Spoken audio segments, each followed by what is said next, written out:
Hello everybody, this is Conquering History Games and welcome back to part 14 of my Hispania playthrough here in Crusader Kings 2 Holy Fury. Emperor Fernando, the Sword of the Lord, has just completed his conquest of Africa. We've also, converted a few of these settlements down here already, so Catholicism should be spreading before we know it. We still have the dangerous factions. They're relentless! What is your problem, woman? Too many held duchies. Oh yeah, I remember this problem. Okay. Castillo, Toledo. Telemque. Can I revoke his title? Because he's a Muslim? No. Can I imprison him or anything? Well, look, we need to... I just need to get this duchy modifier gone. So we're gonna just do that. There, now he loves me, loves me, loves me. How's the threat? We're at 64%. God. Yeah, last game ever with this, let me tell you. Count Pere for Aragon. What is this with 90%? Okay, what? Raised levies. Do I still have them raised? Oops. Okay, there's part of the problem.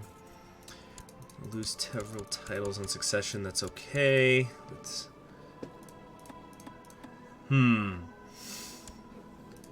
She's got kids, right? Yeah, we've got Jesus Puffs and Greenhagen. That's okay. Okay. All right. Well, let's focus. Let's focus on this war. We're gonna need to...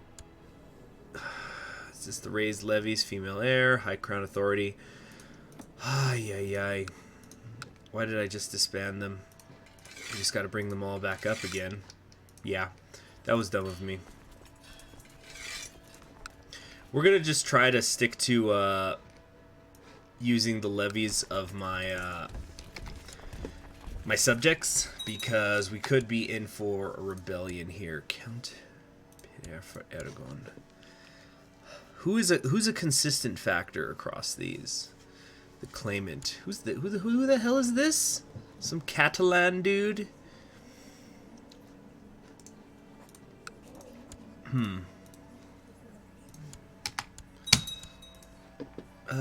Don't have many people who look like they're gonna help. Let's send a gift over there. Oh, I just died! Okay. Rest in peace, Fernando! You have a new heir. If your character dies now, you will play as Greenhagen Diavera. Emperor Fernando has given up the ghost at age 76. He died a natural death. A humble man, he never wanted anyone to make a fuss over his accomplishments. A godly man, Fernando is with Jesus now. Empress Jesus Puffs, an equitable woman. We expect her to ascertain that everyone gets their fair share. Long live Empress Jesus Puffs. Okay, so be it. Now, we lost some titles, but they're within our realm, so it doesn't really matter.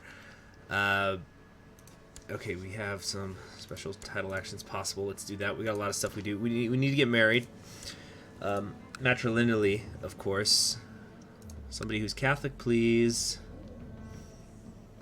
Got some short pickings here, it seems. You know it's fine. She'll be the Virgin Queen. Might have... It's okay. So she's got the double bloodlines as well. We need to pick a character focus for her. Well, let's take a look. Let's take a look at what we're dealing with her. So Jesus Puffs, our new empress. She's an elusive shadow. She's cruel, cynical, but just. Brave, patient, charitable, but has the great pox. She's got syphilis. That's right. Apprentice board gamer. She's found an appetite for playing strategic tabletop games, and she has a mild illness, but it's not so bad. She's got her weak claim on the Latin Empire, as well as a couple of ones on the kingdoms. Okay. Did we pretty much get everything from in the treasury? Good. All right. Well, it's still fighting the de jure war. That wasn't going to end. Okay, council positions. Chancellor. Do some statecraft, for heaven's sake. We're going to focus on stewardship for a bit at least. We've got a lot of things that we got to do. We can claim Songhai. We can come down here if we wanted to. We don't want to, though. We want to focus on this war. And we need to stop these armies from just going in one at a time into that area, because they're just getting chopped to pieces. Oh, shoot. I accidentally selected the one here in Almeria. Damn it. Oh, my gosh. Stop acting so stupid. There we go. Well, I just lost hundreds of men wastefully. What happens when you're playing on the higher speeds and not paying attention? Okay, this is fine. We're just going to besiege this once more. There's some sort of fighting going on over here in Lisboa.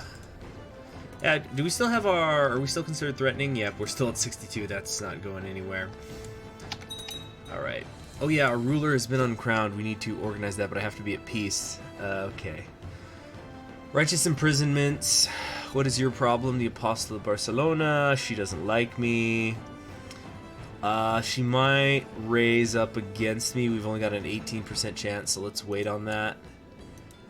We have some worrisome lines of succession. It looks like they're mostly in Africa, I think.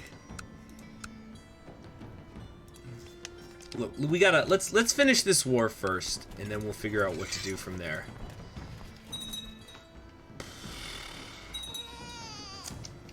Now, is the Holy Roman Emperor still fighting anybody else? He's hostile. All right, yes, this is the first step towards becoming a saint. Blessed has passed. Fernando de Avera lived a pious life, truly following the example of God. He passed on the 17th of April, 1278, and people have long wondered if he would be considered a true Christian or not. A large ceremony is held in Fernando's honor by the Pope to celebrate the life he lived. A virtuous exemplar of a true Catholic, the Pope will write his name in among the pious Christians of old, a bastion of piety in life, a stalwart example in death. Blessed be his memory, once again, in the arms of God. Blessed be his name. Oh, I get the piety. Neat. So, first off, we've got these open council positions, but I was, you know, I like to read these different primary sources from medieval Europe and medieval Iberia, and I was finding this one. Ooh, probably should not be my spy master here. Okay, is there anybody who likes me? Please? Everybody fucking hates me. Short reign, foreigner, cruel. This is not good.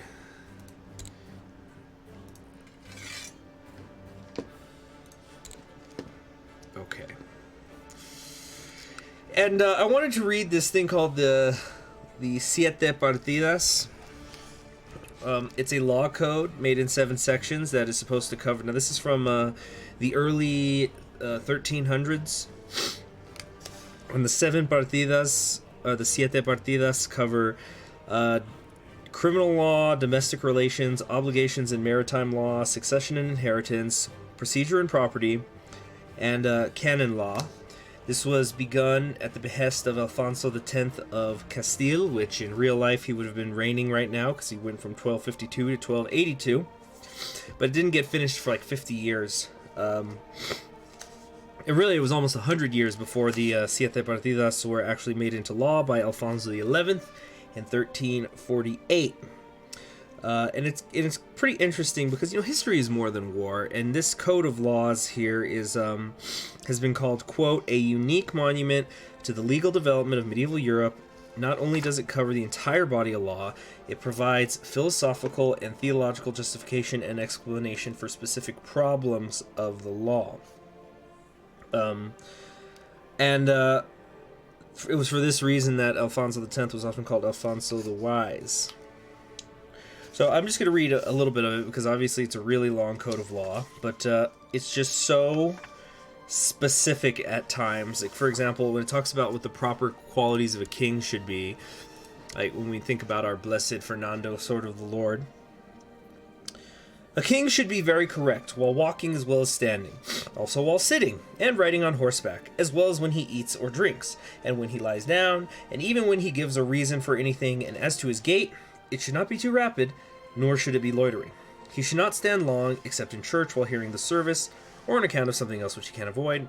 Moreover, it does not become him to remain for a long time in one position, or to change his seat frequently, sitting down in one place and then another.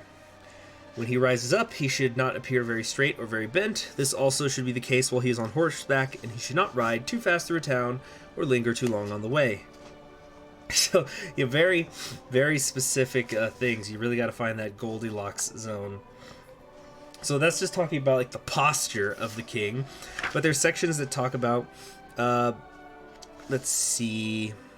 A king should be eager to learn to read and to know what he can of the sciences. He should be eager to learn the sciences, for by means of them he will understand the affairs of sovereigns and will better know how to act with regard to them. Moreover, by knowing how to read, he will be better able to keep his secrets and be master of them, which under other circumstances he could not well do. For by want of familiarity with these things, he would necessarily have to admit someone else into his confidence, in order that he might know them, and there might happen to him what King Solomon said, namely, quote, King Solomon referring to the one in the Bible, "He who places his secret in the power of another becomes his slave, and he who knows how to keep it is the master of his own heart, which is very becoming to a king," unquote. And even without this, by means of the scriptures, he will the better understand the faith, and will know more perfectly how to pray to God. By reading, he can become acquainted with the remarkable events that transpire, from which he will learn many good habits and examples. Not only did the wise men of the ancients deem it proper that a king should know how to read, but also that he should study all the sciences in order to be able to profit by them. On this subject, King David, while giving advice to kings, said that they should be learned and wise, since they had to judge the earth. King Solomon, his son, also said that kings should learn the sciences and should not forget them, for by means of them they would have to judge and protect their people. Which is not even the entirety of the section going on about why kings should study, learn how to read and study sciences and stuff like that, but it's very interesting. Maybe I'll read some more of it later. For right now, let's get through this war. What do we got here? What's your learning? Nah, he's not only a Muslim, he's a Shia, and he's a heretic among the Shia. No! Away with him! But it's my understanding it's supposed to take like a few years. Oh, we can usurp these? Let's go ahead and do that. Yeah, usurp that shit. And I thought I could usurp another one. Couldn't I? Alright, we got a brand new pope. Papa's got a brand new pope. Okay, so we've secured Granada. We should have the ticking war score on our side. And the Sultan of Africa, Caliph Yeftun, has just declared war on us. Excuse me, but who the fuck are you? Somebody with 14,000 troops. Okay, so we're gonna have to... Alright, let's come over here. And we need to start thinking... Okay, cool. It's a holy war. So we've got King John the Usurper. What dynasty's in charge here now? De Brisquiat. With a name like that, are we sure they're English? His wife's English. What is going on? Wow, this is a very pretty blue. With the Irish Revolt. Huh. Got the Isles over here. The Isles just look like a mess up there. So is France. It is only here in Spain that we have unity. Somebody wants to arrange a betrothal to my daughter, Jesus Puffs. This is the bastard. Do I really want to ally myself with France? He looks like a mess right now. He's currently fending off an Aztec invasion, which I'm not going to be able to help him with. So no. No. Yeah, I know we have to get married, but who can I marry matrilineally? The 2-year-old Prince of Jerusalem, perhaps?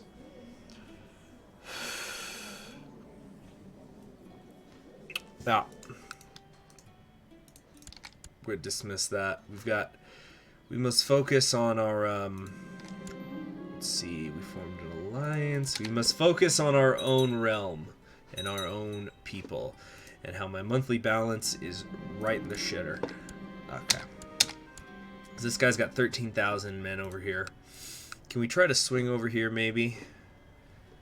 Take Anaba while he's not looking.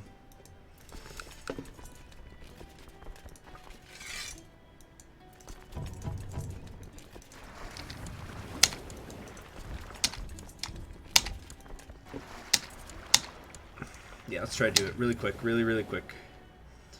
Boats are not going to be helping my monthly balance. Okay. Is he seriously freaking waiting here?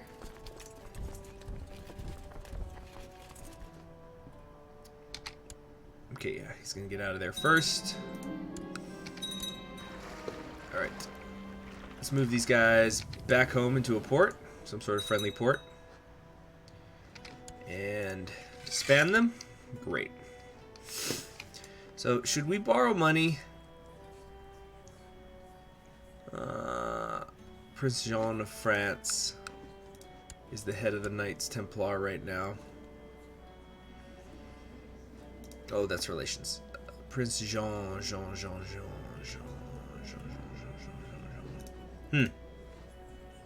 It's weird. Borrow from the merchants. Temple vassal opinion's gonna drop as if everything's not low enough already. Yo, we're just gonna have to, I think, bring back the crown authority. We're gonna have to lower this. Okay, we can invest in new technology. Unfortunately, it's not tolerance. Wait, different culture and religion. I thought tolerance was the one. No, it's legalism. Wait. No, where's the one where they stop caring about me being a woman? Oh, you know what? I think it has to be tolerance, and I've got to have a certain religion or something. Oh, I'm not entirely sure. Okay, let's go. Wow, plus 900% retinues. Shipbuilding, siege equipment. Yeah, we're gonna go military organization. Usually can't go wrong there. And that's fine. Let's just leave all that be. Okay. A blessed has passed. Some courtier of mine. Alright. Dangerous factions. Oh, wait, it's gone again. It's that Aragon guy again. Duke Alvaro. Independence? Utter nonsense. Lower the crown authority in Aragon. I don't have time for this nonsense. I really don't. No sign of the Holy Roman Empire's army.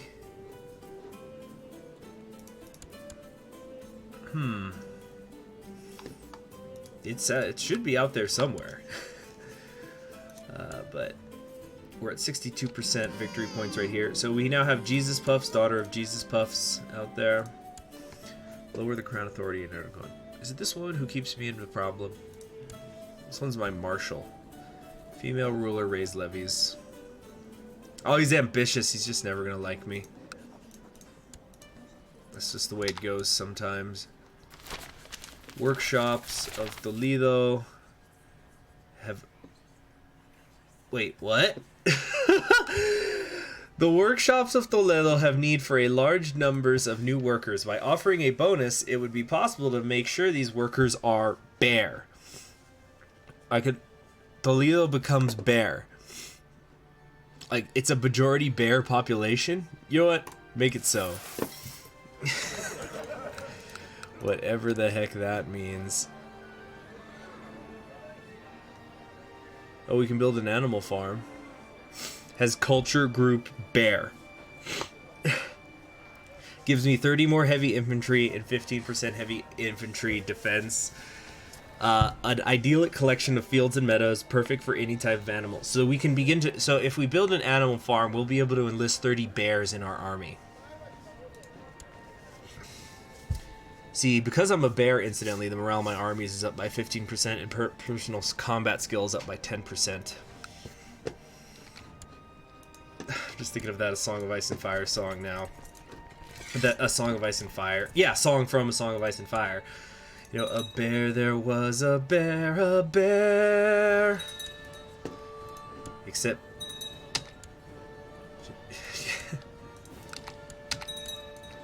That was one of the things that was sort of a missed opportunity back when I actually used to watch the Game of Thrones show. Was that they didn't incorporate more of the songs. It would have been amazing, like, if at the end of probably one of my favorite episodes, the one where they're attacking the wall in the north, I think it's called Watchers on the Wall or something, but it's where the entire episode just takes place up there. And I think it would have been great if at the end they had, like during the credits, they had some sort of rendition of Last of the Giants, which is a marching song, but a rather mournful one as well. Would have been great. Would have turned that episode into an 11 out of 10. Season 4 was amazing, but then 5 just goes completely off the rails. Not even in terms of just, oh, it's off the books, it's off the books. You see, people, that's why I guess, like, oh, are you one of those book readers? And it's just, no. Even within its own logic, the show just completely lost its way.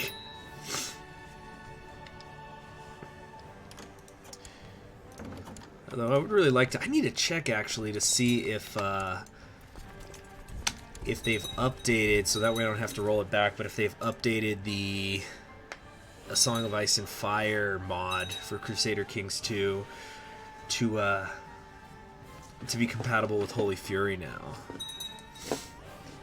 So we can go do some of that. Probably do House of Valeron, but it's a toss-up.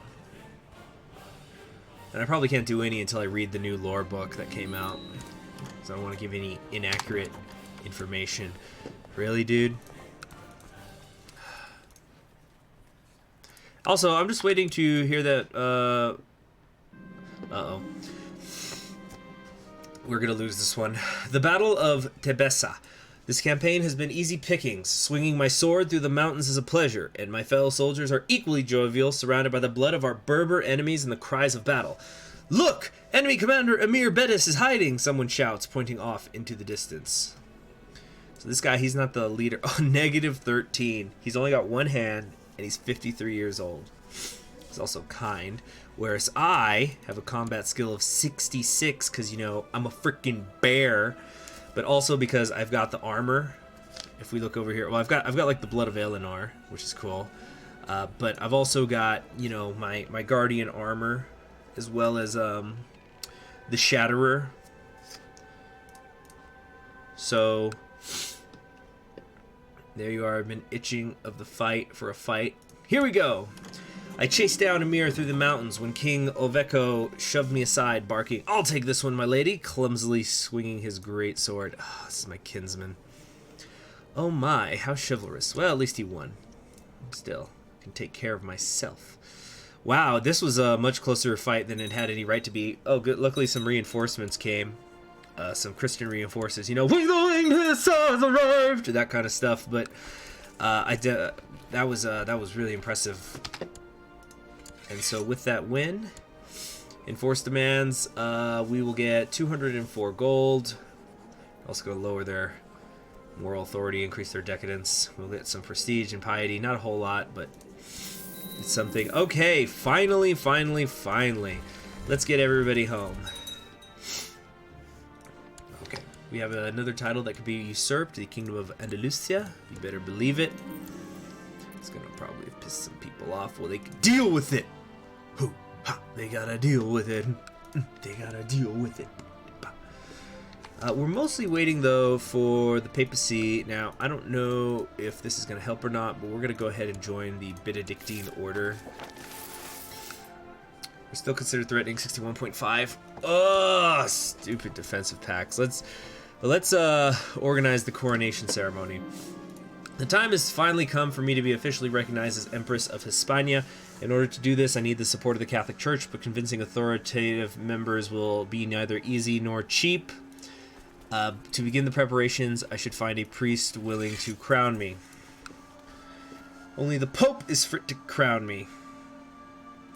We'll write him a letter. How does he feel about me? It's a 6. Medium crown authority. Views uncharitable. We're both charitable. Attraction. 2 has great pox. My prisoner. Who's this? The King of Bohemia. There you go. Let him rot. One of my children doesn't have a guardian. I'm sure she's fine. Okay. I've got the adventure threat. This is going to trigger in a little under 2 years. I'm hoping well before then to have taken care of things. I shall be glad to recognize your divine right to rule as soon as you donate what is due to the church. Sure. Now that I have a distinguished member of the Catholic clergy to officiate my coronation, I must decide how much I wish to spend on the ceremony leading up to it. It shall be extravagant. Yeah, we're going to go extravagant. Send invitations to all your vassals as well as any neighboring Catholic kings to join you for the greatest feast of the century. Yes, I know I'm going into tremendous debt. Lower the crown authority in Aragon. Okay, let's just... Vassals can now fight each other. No. No. Not acceptable. A lot of people are declining my invitation. Only a few more days remain before I am crowned empress before God and all my subjects. My court is filled with distinguished guests, both vassal and foreign dignitaries, come to bear witness to this fundamental moment of my reign. Such a lavish ceremony is a rare spectacle to behold, even amongst royalty. It will never be soon enough. Countess Mafalda of Valladolid has recognized the dire financial situation I am in. She has sent me an offer to buy some land of mine. Could be the solution, and she gets the Duchy of Castile. Ooh, no. Maybe if it was a county. Organizing such a great ceremony has given me the chance to better know some of my vassals. Maintaining healthy relationships with all my subjects is fundamental to ensure the future stability and prosperity of my realm. Countess Mayor, in particular, seems like a woman I could really trust. We could be friends. Sure. She did not share my feelings. Boo. Alright. Baron Luis decided to pick a fight with me during tonight's feast. For whatever reason, he's come to the conclusion that I am an ungrateful hypocrite. Well, I hate you too. What's your problem, dude? Rival female heir. Pox. Interest in learning about roses. Sure. Let's try to go become a gardener. I like that trait. Coronation of Empress Jesus Puffs. I kneel before Pope Leo X as host of vassals surround us in complete silence. The Pope blesses me before placing the imperial crown upon my head and proclaiming me Empress of Hispania by the grace of God. I am finally and truly Empress. Gains trait crowned by the Pope. Gets extravagant coronation for 20 years, giving me more monthly prestige and increasing vassal opinion by 10. Okay, so we're working on that. Let's try to get the, green fingers. That was it.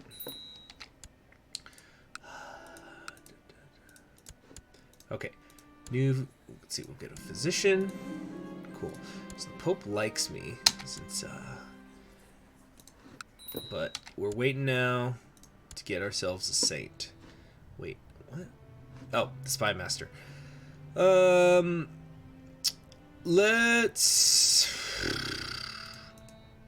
Let's look at these factions here. Who's the biggest problem?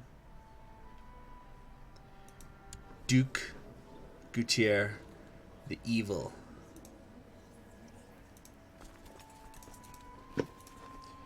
Let's build a spy network over here. A messenger. Okay, this is just about the new one. Ooh, we found another bear. A messenger brings you word from Lear. One of the priests residing there is willing to serve as your personal physician. The priest, named Bamps, is schooled in formal medicine and has served in several sick houses, though it appears as if the other priests are happy to see him go, as he is renowned for being a tad overzealous and frankly insane. He's possessed. But worse than that, his learning is quite low. So we're not going to go with him.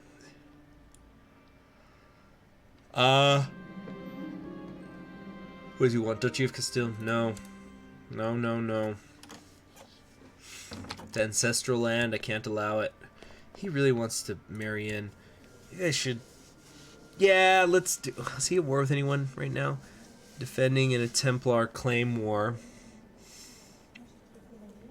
Prince Jean the Monk. So, who is this? Prince of France. How is he related? So, okay, so he was the son of Louis the Lion. Whose child... So how is he related? Duke Louis the Back. So he is the grandson. So the current king's first cousin once removed is the current king of France. It's his first cousin once removed. So this guy here, his first cousin once removed, is a member of the Knights Templar, and they're fighting to take ooh, nice hair lip, to take Anjou right now. Well, I'm sorry, I just don't want to get dragged into wars. Everybody wants that duchy. Then again, is Castile as important as Toledo?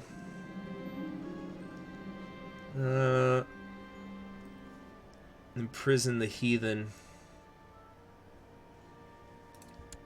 Oh, goodness, my Chancellor's a Muslim. Father would be rolling in his grave.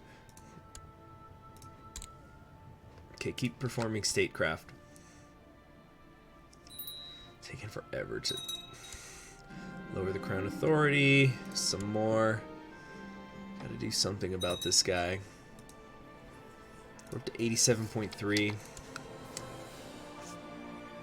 Looks like nobody else is gonna get convinced. Accuse Chancellor Duke Gutierre of Gutierre. I will imprison Duke Gutierre. Wait, is imprisoned by the evil. I don't believe the Chancellor has done that. So, I've got two Chancellors. So there's Duke Gutierre of Marrakech and Duke Gutierre the Evil. The Evil is the one I don't like.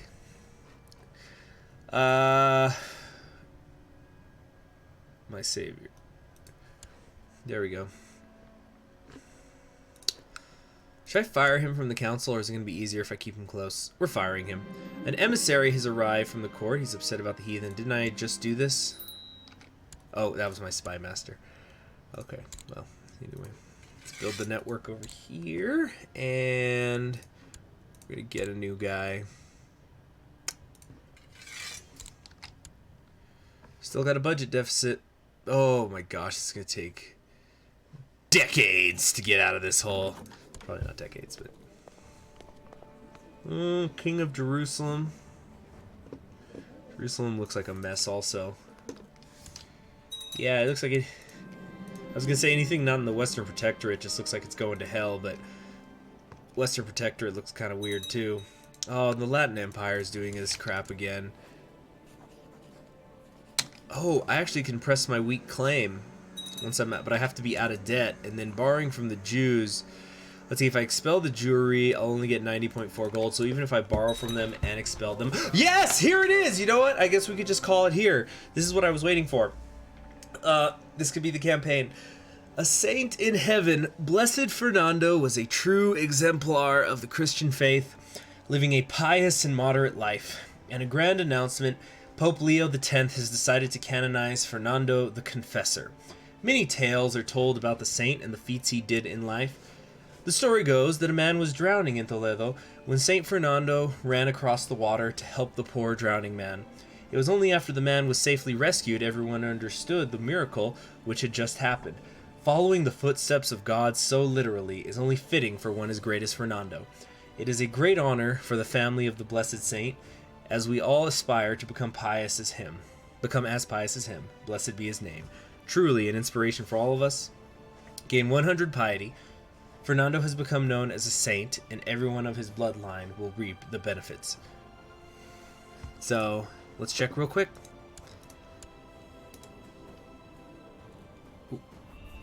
There it is. So, bloodline of Saint Fernando de Avera, founded a couple of weeks ago. Damage against religious enemies plus 10%. Christian church opinion plus 5%. Convert counties to your religion faster.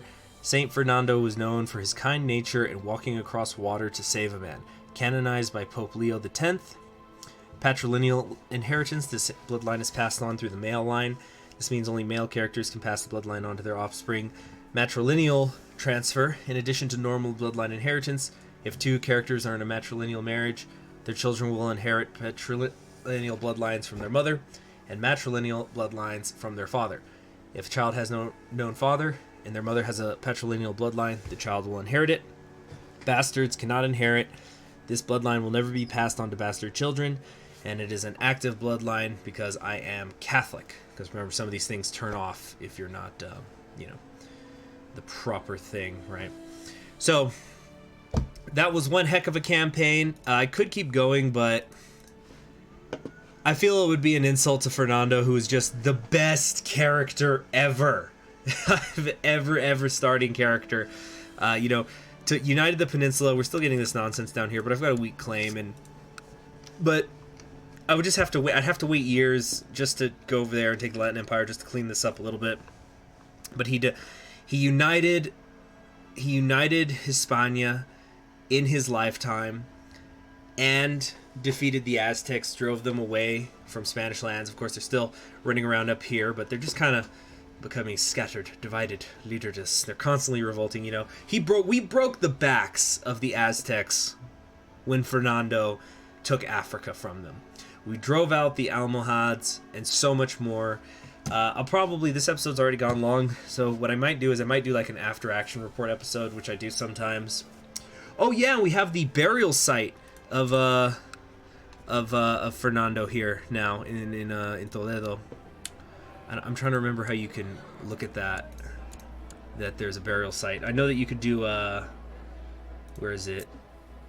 If we look at the religion, or no, is it not a holy site? But I don't remember how to check the burial site. Flourishing training grounds. Oh, we don't have the training ground, the Caballero training ground anymore because we're bears, not Iberian. Anyway, yeah, culture bear. Economic advances. I don't know where it is, but I'll probably do an after action report. Please let me know what you guys thought of this series. This was a super fun one. I really enjoyed it. And there's definitely going to be more Crusader Kings to come. In fact, I'd say look out for later today for another episode to be up. So that way we could just jump right back into the Crusader Kings 2. Thank you for joining me. I'm Conquering History Games. You all have yourselves a wonderful day. And, you know, remember to light a candle for the blessed Saint Fernando. Have a good one.